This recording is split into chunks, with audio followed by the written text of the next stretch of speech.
What's up, guys? It's Sniped, and I'm going to be continuing the Patriots offensive ebook. This would be part 2. I'm going to be going over I-form slot to chew clock, the bunch formation that's very popular in this playbook, and also trips tight end. So I'll start in trips tight end. You've probably already seen this play. It is in a couple of playbooks. It's the PA shot wheel. We'll also be doing inside zone, which is really good if you're trying to run the ball, disguise it, because you're always passing out of this formation. Or you can run pad slant in the red zone, as well as PA slot corner, which I was actually just got beat by PA slot corner in game, which enlightened me to the play. So I didn't think it was that good when I tried to lab with it, but we'll come out with a nickel look because I don't want to run 4-3. Let's go cover 3 match. So we cancel out the running back. We don't want the animation, but here what's interesting is there's always going to be someone open unless your opponent makes some drastic change to change that. And what we can do is if they do make an adjustment out of this stock, you can drag Gronkowski because he's blocking right now, because you want the most blockers you can get. It does take a little bit to develop. So what we're looking at first is obviously Edelman's going to be a really easy route to hit, but if Edelman's taken away, then Hogan will most likely be open. And against a Tampa 2, you can abuse this because Berrios is going to be open. So we're running cover 3 right now, and as you can see, you can hit Berrios. I didn't hit him fast enough, but you'll be able to make the quick read that Berrios is open. So if I cancel out the running back, maybe I can make a better read here. You see right away Berrios is open, and you have close to 10 yards. If we choose a new play and run Tampa 2 against here, you'll see that Berrios gets even more wide open. But on the case that someone's linebacker is over there and there's a user, you might be able to fiddle with the play and do something different. A shot wheel, and we can go try to find Tampa 2. Right. So cancel out the running back again. You'll be able to see if you wait, he's wide open. And it's great because it doesn't take too long. A lot of these plays that I show you, some take a really long time. And if you're being blitzed, if you're being contain blitzed, really, there's no screamer that'll take. I mean, a screamer, I guess, would kind of cancel it out. But the square receiver was wide open, didn't make a good enough read. Just kind of talking. So I'll run it again one more time to show you guys. Against this cover 2, bad throw, bad read. But you will have it open. I'll run it one more time. Let's see if I can use my brain. You'll see that he gets wide open. I don't get the throw off. All Madden pressure. If you play on regular season, it's all pro. It's a little bit different, but I felt like running it on all Madden to show you guys because the corners are going to act a little bit different. But that's a read that you're going to make. If he sticks on Berrios, that's when you're going to want to hit square. And a lot of the times in the red zone, if you're looking for like 15 to 20 yards, you can hit the Edelman really quick, but it's going to be a window. You won't have much time to do it. You can hit him right there. And that's hard. That's hard. Once a user gets away from that, you'll have it easily. You can lowball it too. If I just quickly lowball the Edelman, fall to the ground, he can't get hit and he won't drop it. So if you're looking for a quick 8-10 yards, that's a great way to do it. But if you want to let it develop a little bit more, see we have it over the top. It's a good play, but ultimately we're looking for Edelman really quick, and if you can't really find Edelman because it's being usered, chances are if it's being usered, you're going to have that Hogan Berrios read. Try it with that. Edelman should have made it a little bit quicker, but you get the gist of it. That's how it's gonna go. You don't want to run it too much because with one adjustment, it's most likely going to get bagged if it's a good adjustment. So back to trips tight end. We can also run sail. I'm not going to go into it because if you watched the last video, you would know the sail concept and how it works. It's double in sail is going to be more of a short yardage situation if you're trying to pick up quick yards. Now pad slant, I'll probably just call this, and then this is going to be our red zone play. So I'll run goal line, try to find, I guess not a lot of people run it like that. How about a double A gap? This seems fair. So if we move this to the goal line, this is going to be our red zone play. Let's say we have it at the 6 or 7. probably the hardest place to score, when you're not so close that you can run it in, but you can pass it in, but it's going to be difficult. So we hot route Edelman on that slant. I'm going to take Barrios, out route him, and then smart route. So I don't think I did that right, but smart route. What you'll be able to do is hit that square receiver. It's kind of like Edelman's going to take away the person trying to guard that slant. So Edelman takes it away for Hogan to be wide open. You could also streak Barrios. Doesn't really matter. It'll just push them back. Oh, and Blanc, you might want to max protect. I forgot to mention that. It's probably why we got we threw. But you see, we just have Hogan there. If you low ball it, you can follow the ground into the end zone. I'm pretty sure Hogan is running a normal slant. So even if you were to... Okay, I guess it's a little bit deeper there. So if you want a hot route, get a little bit deeper, say you're at the 8 or 9. And then push Barrios back and max protect. Wide open. So you can run that in different variations. You can do that, or if you're a little bit closer to the goal line, streak Gronk. Want to protect using the running back. Maybe you want a high ball. Here it wasn't the best situation. Still caught it. That's cool. But if you notice something within the defense and you notice a gap there and you think, okay, maybe I can throw it up to Gronk, you'll be able to do that, or your tight end. You can low ball, high ball. I would suggest doing one of the two. Of course, there's a risk with a high ball, but I find it to be good in this game. I think if you aggressive catch, have a good wide receiver in Mutt, good tight end in Mutt with good spec catch, I think it'll work pretty well. Run plays out of trips tight end, just the inside zone. Whenever I ran the halfback mid draw, like out of this formation last year, it sucked. So I don't know if I touch it this year. Of course, you could kind of manufacture your own plays out of some of these, but curl flats is another good one. In the red zone, mostly just because of white, but what you can do is slant Edelman, and you have the high-low read, but Barrios kind of pushes them back. Again, you just low ball it, get closer to the end zone. Some of those that just push back the defenders so you can get a little bit closer to the goal line. Of course, this isn't much of a, fourth down, fourth and goal, or third and goal type play, because essentially right here you just want to be getting closer to the end zone.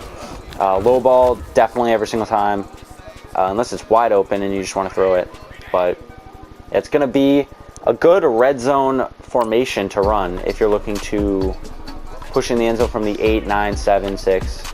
Not any bit farther, maybe a little bit closer, but moving on to the bunch formation. Going over Pat Sale, which is kind of a deep play. PA post can split cover 2. Probably not Tampa 2 with a deep yellow, but if you notice that they're running just regular cover 2 hard flats, maybe no deep yellow, maybe they're using the deep yellow, and you want to abuse that, you can hit that red route. But I'll start with PA post because I tend to run this a little bit more. I try to use this to beat Tampa 2. There's a deep yellow. I'll do cover 2 sink because it looks a little bit deeper. And I'll respot the ball because we're no longer doing this in the red zone. Push this back to right around the 40 maybe. I think we're close. So we have this as our setup. We want to block James White because we don't want the dumb animation. Drag Gronk. And then put Edelman on a hitch. It's important that he's on a hitch. If you want to run a curl, I don't recommend that because it's going to be your playmaker outlet. And if you have playmaker on one of your receivers, which is a lot of training points in Mutt, but if you have it, that's even better. I would sub in that player on this hitch. Even if he's like your 92 Randy Moss, I would put him there. With Hogan, leave Hogan as it is. I know those corner routes aren't amazing this year, but they're not terrible to the point where you can still make a read and throw to it. If you want, you can just do maybe an out route if that helps.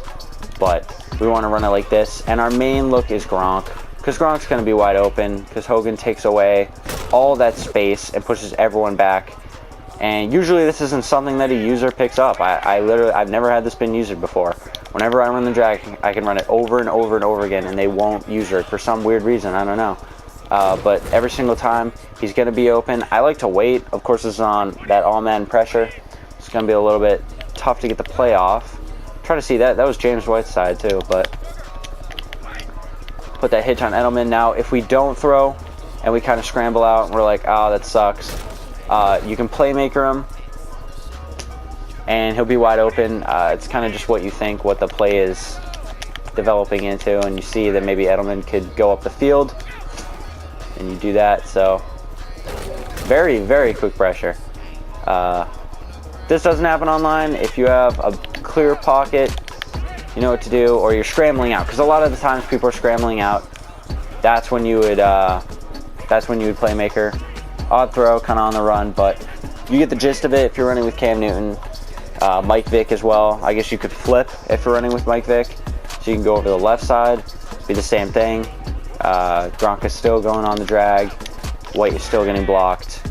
And of course you could run the Edelman stock if you notice that something's going on, but like you can see there, it's perfectly covered against Tampa 2. I don't think it works in cover 3 either. I've ran it against cover 3 Sky last night and it just doesn't work, and I never run at cover 3 anyways, because you'd be in split close if you saw cover 3 if you were smart. So block one last time, Edelman on that hitch. Decker against that high yellow is not something you're going to want to be looking for. And I also don't even think I'll be able to run it in this practice mode, because Jabal Sheard seems to obliterate my offensive line. So, I mean, I could try it, see if James White, I'll max protect just so I'm able to do it. But you see, normally he'll be able to split against cover 2, but it just takes a shit ton of time. And if you're sitting there and you're like, oh, damn, he's dropping back into cover 4, like, I have so much time, and then, like, Edelman's, you know, I'm rolling out. Let's say you're rolling out, and Edelman's hitch is perfectly covered, and you're like, what the hell? You'll be able to throw it over the top, and he'll be wide open. Decker will be wide open for the touchdown. It'll just take more time. That's why I didn't explain it at the beginning, because it's kind of a waste route. It's kind of if you see your opponent sitting in coverage, and really the Hogan route is not going to be touched. Simply because if you're running this, because you notice that they're running cover 2, that flat will be brought up by Hogan. So that's that play. I'm pretty sure, yeah, there's nothing else. Halfback base and the audibles. You should probably set your audibles to the ones that I show. But really, whenever you run this formation, you're running it out of just like you notice something. So you're running it to combat that. Second is Pat Sale.